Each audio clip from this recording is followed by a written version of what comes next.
మీ పిల్లలు maths science లో dull గా ఉన్నారా? 100% మార్క్స్ కావాలంటే ఆన్లైన్ ట్యూషన్ ట్యుటోరిక్స్ లో జాయిన్ అవ్వండి. అహ్మదాబాద్ నుంచి లండన్ వెళ్తున్నటువంటి బోయింగ్ 7878 ఫ్లైట్ క్రాష్ అయిన సంగతి తెలిసిందే. అయితే అందులో 241 మంది పాసింజర్స్ ప్లస్ 12 మంది క్రూ సిబ్బంది, వాళ్ళతో పాటు కింద అంటే ఫ్లైట్ పడినప్పుడు చనిపోయినటువంటి 24 మంది, దాదాపు ఇంతమంది చనిపోయినటువంటి పరిస్థితి. ఒక్కరు మాత్రమే అందులోంచి సేవ్ అయ్యారు. అసలు ఫ్లైట్ యాక్సిడెంట్ ఎలా అయింది, టేక్ ఆఫ్ తీసుకున్న తర్వాత 1 మినిట్లోనే ఎలా జరిగింది అనేది ఇప్పటి వరకు కూడా ఇంకా క్లారిటీ లేనటువంటి పరిస్థితి ఉంది. ప్రస్తుతం మనతో పాటు లైవ్ కాల్లో అందుబాటులో ఉన్నారు కెప్టెన్ మమతా గారు. ఒకసారి ఆమెతో మాట్లాడదాం. ఆమె కూడా గతంలో చాలా గంటల పాటు ఫ్లైట్స్ నడిపినటువంటి అనుభవం ఉన్న వ్యక్తి, ఫస్ట్ లేడీ పైలట్ కూడా ఆవిడ. సో ఒక్కసారి ఆమెతో మాట్లాడదాం. మ్యామ్ నమస్తే అండి. నమస్కారం అండి. మ్యామ్, ఫ్లైట్ యాక్సిడెంట్ రెగ్యులర్గా మనం చూస్తూనే ఉంటాము, కానీ ఇంతమంది చనిపోవటం ఈ మధ్యకాలంలో అయితే చూడలేదు. ఏ కారణంతో, అంటే సాంకేతిక లోపాలా లేకపోతే ఇంకా ఏ కారణంతో ఈ ఇన్సిడెంట్ జరిగి ఉండొచ్చు అని చెప్పి మీ అనుభవంతో చెప్పగలుగుతారు మ్యామ్? అంటే అమ్మా, మాక్సిమం యాక్సిడెంట్స్ మీరు చూస్తే హిస్టరీలో కూడా take off and landing phase లోనే అవుతాయి. Yes ma'am. So this is a common thing అన్నమాట. And yes, definitely India law, this has been the biggest accident ever since we are in aviation. Yes. And this was absolutely devastating yesterday. And it is very difficult for us to conclude as to enduku ayindi anedi conclusion ki manam ippude raalemo. There could be various factors. Okay. The main factor what everybody in the industry are suspecting is bird strike. ఎందుకంటే అక్కడ చాలా habitat ఉంది take off తర్వాత. And మీరు తర్వాత కూడా చూస్తే, మీరు ఆఫ్టర్ ఫ్లేమ్స్ తర్వాత కూడా చూస్తే చాలా బర్డ్స్ కనిపిస్తున్నాయి అక్కడ, విపరీతమైన బర్డ్స్ కనిపిస్తున్నాయి. సో ఇదే సిమిలర్ యాక్సిడెంట్ న్యూయార్క్ దగ్గర అయింది, ఎక్కడైతే హడ్సన్ రివర్ లో ల్యాండ్ చేశాడు. ఎందుకంటే అది కొంచెం హైట్ లో అయింది.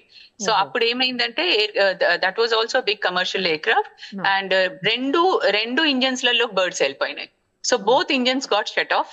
అండ్ దెన్ ఆయనకు ముందు హడ్సన్ రివర్ కనిపించింది, అక్కడ వెళ్ళి ల్యాండ్ చేసేసాడు very safely. And luckily everybody survived that. Everybody survived. So that was mere his luck and everything, that where he could comfortably land into the river anamata. Okay. So ఇక్కడ most unfortunate thing that happen was that take off తర్వాత అది మొత్తము industry అంటే residential area ఉన్నందుకు అక్కడ there was no way. ఇప్పుడు మనకి బేగంపేటలో ఇటు సైడ్ పరేడ్ గ్రౌండ్ ఉంటుంది, అట్లా ఏదైనా గ్రౌండ్ ఉన్నా, కొంచెం ఓపెన్ ఏరియా ఉన్నా ఇంత డివాస్టేటింగ్ అయ్యేది కాదు.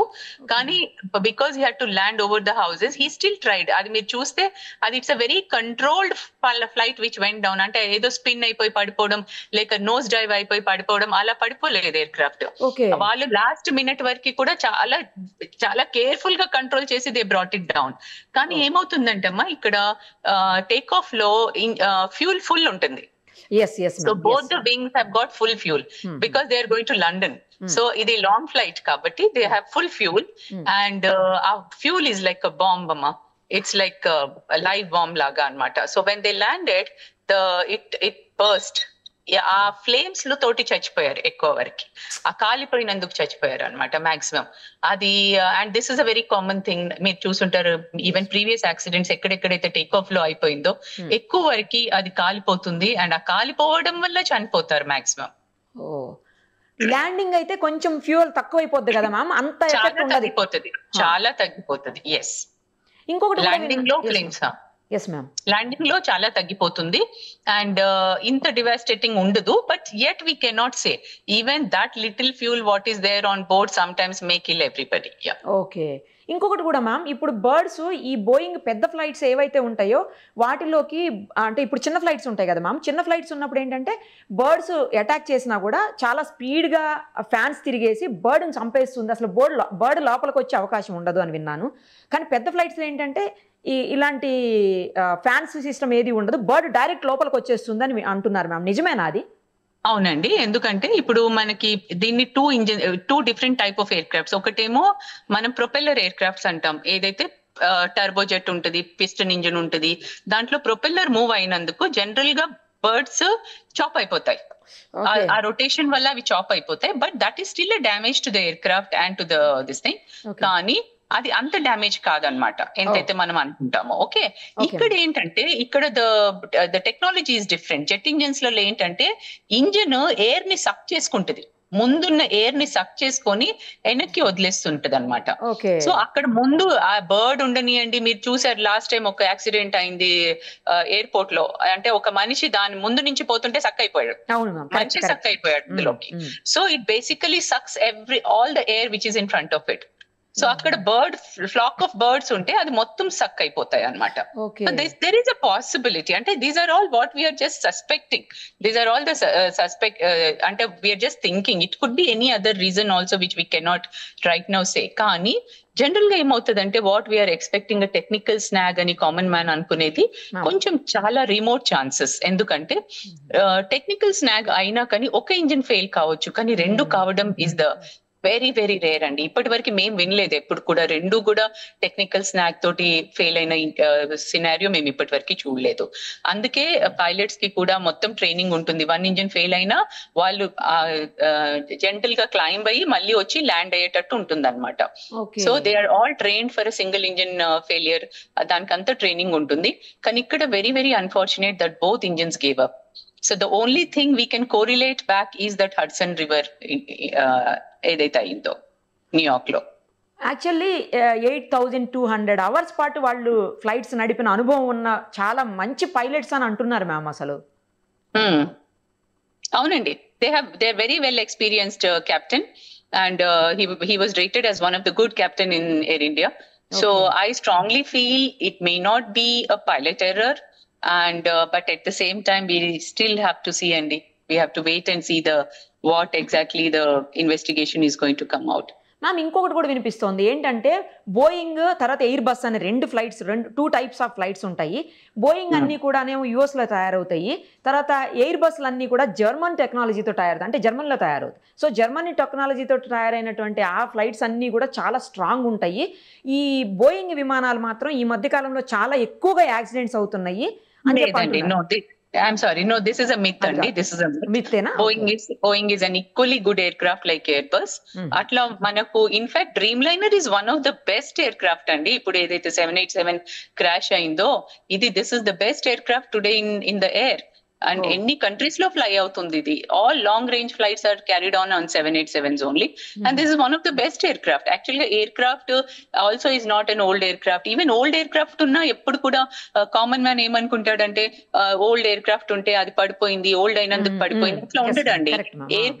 aircraft ela untundante దానికి ఒక particular number of hours are number of landings అని దాని లైఫ్ ఉంటుంది అనమాట. It is not number of years. So for example ఇప్పుడు ఒక ఎయిర్క్రాఫ్ట్ కి లెటెస్ట్ సే ఒక చిన్న ఎయిర్క్రాఫ్ట్ కి 30,000 అవర్స్ ఉంది అనుకుందాం, దాని లైఫ్ 30,000 అనుకుందాం. సో అది ఎవ్రీ ఇయర్ ఒక 1,000 అవర్స్ ఫ్లై అయితే అది ఒక 30 years లో మనం గ్రౌండ్ చేసేస్తాం. అది ఫ్లై కాకపోతే అది సపోజ్ ఎవరైనా లెస్ ఫ్లయింగ్ ఎయిర్ క్రాఫ్ట్ ఉంటుంది, they may be flying only just 100-200 hours in a year.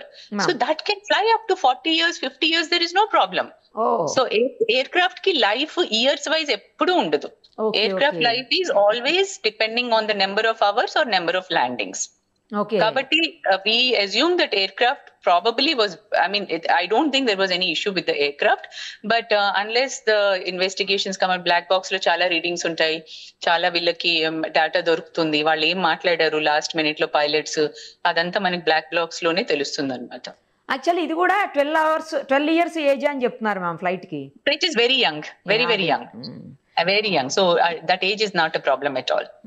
Ma'am actually black box అంటారు, ఏటీసీ అంటారు, తర్వాత మేడే కాల్ ఏదో ఇచ్చారు, 1 minute ముందే మేడే కాల్ ఇచ్చారు అన్నారు. అసలు మేడే కాల్ అంటే ఏంటి ma'am?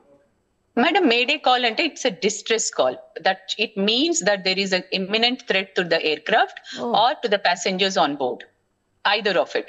So it's a mayday. Ante okavela pilot unconscious అయిపోతే, captain unconscious అయిపోతే కూడా co-pilot mayday call ఇచ్చేస్తాడు, because that is a threat now to the aircraft.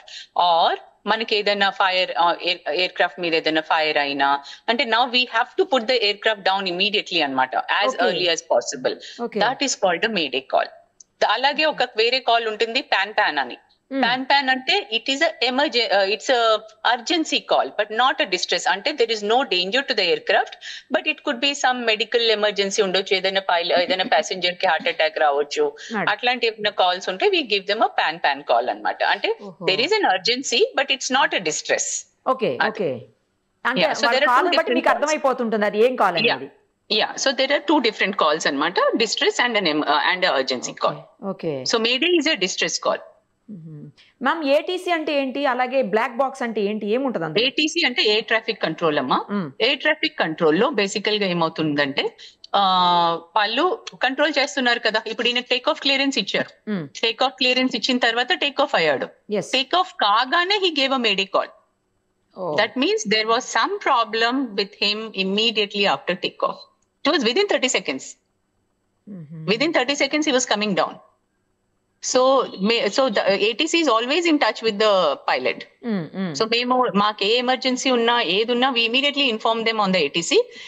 ఆ ATC అనేది ఎలా ఉంటుందంటే అమ్మా, ఇది ఒక ఫ్రీక్వెన్సీ మీద మేము మాట్లాడుతున్నాం. సో ఇప్పుడు ఆ ఫ్రీక్వెన్సీ మీద మేము మేడే కాల్ ఇస్తే అన్ని ఎయిర్ క్రాఫ్ట్స్ ఏవైతే ఆ ఫ్రీక్వెన్సీ మీద ఉన్నాయో అందరూ వింటారు. Okay, so that aircraft which is in distress will get a priority. So మిగతా ఎయిర్ క్రాఫ్ట్స్ ని దూరం పంపించేస్తారు వెంటనే. ఇక్కడ ఆ టైం లేదు, ఇక్కడ it happened, everything happened in 30 seconds కాబట్టి ఆ టైం లేదు. కానీ ఫర్ ఎగ్జాంపుల్ ఇప్పుడు ఒక few months back, I can say somewhere last ఒక 6-7 months బ్యాక్, బేగంపేట్ లో ఒక ఎయిర్ ఫోర్స్ ప్లేన్ అన్నమాట, వాళ్ళు టేక్ ఆఫ్ అయిన తర్వాత వాళ్ళ హైడ్రాలిక్ సిస్టమ్ ఫెయిలియర్ అయిపోయింది, total hydraulic system failure. And they had lot of fuel on board. Air crafts కూడా ఎలా ఉంటాయంటే, ఇప్పుడు మనం టేక్ ఆఫ్ వెయిట్ వేరే ఉంటుంది, ల్యాండింగ్ వెయిట్ వేరే ఉంటుంది. అంటే suppose my take of weight is x tons అనుకుందాం. Now x minus something will be my landing weight. అంటే ఇప్పుడు నేను ఒక 2-3 tons ఫ్యూల్ బర్న్ చేసిన తర్వాతనే నేను ల్యాండ్ అవ్వగలుగుతాను. I cannot land with the same takeoff weight. So అలా కాబట్టి ఈ ఎయిర్ క్రాఫ్ట్ ఏదైతే ఎయిర్ ఫోర్స్ ఎయిర్ క్రాఫ్ట్ ఉండేనో వాళ్ళు ఏమైంది, టేక్ ఆఫ్ అయిపోయారు, హైడ్రాలిక్ ఫెయిలియర్ అయింది, they are safe, there is no problem. Hydraulic failure అంటే basically some systems will not work and one of the main system is your landing gear. So landing gear లక్కీగా ఏమైందంటే వాళ్ళు ఇంకా retract కూడా చేయలే, వాళ్ళకి పైకి వెళ్ళలే. దీంట్లో కూడా చూస్తే మీరు ల్యాండింగ్ గేర్ ఇంకా కిందికే ఉంది. సో అలాగే వీళ్ళు టేక్ ఆఫ్ కాగానే హైడ్రాలిక్ ఫెయిలియర్ వార్నింగ్ వచ్చినందుకు వాళ్ళు ఇమీడియట్ గా రిపోర్ట్ చేశారు. సో అప్పుడు ఏం చేశారు, బేగంపేటలో మిగతా ట్రాఫిక్ నంతా డైవర్ట్ చేసేసి అతను ఒక్కడనే ఒక హాఫ్ అన్ అవర్ వరకు అబౌవ్ పెట్టారు. తర్వాత he was little comfortable, though hydraulic failure is still showing the warning. కానీ what he said is that I need to burn the fuel for 2 hours. So he stayed just above the airfield only. He was burning the fuel for 2 hours and then he came and made a safe landing. అలా fly అవుతూనే ఉండాలి, అది burn అయ్యే వరకు. Fly అవుతూ he burned the fuel అన్నమాట. So there are certain procedures like that also. Okay, ఇప్పుడు ఈ బ్లాక్ బాక్స్ అంటే ఏంటి మ్యామ్? ఏది జరిగినా కూడా బ్లాక్ బాక్స్ లో కంపల్సరీ రికార్డ్ అవుతుంది అంటారు?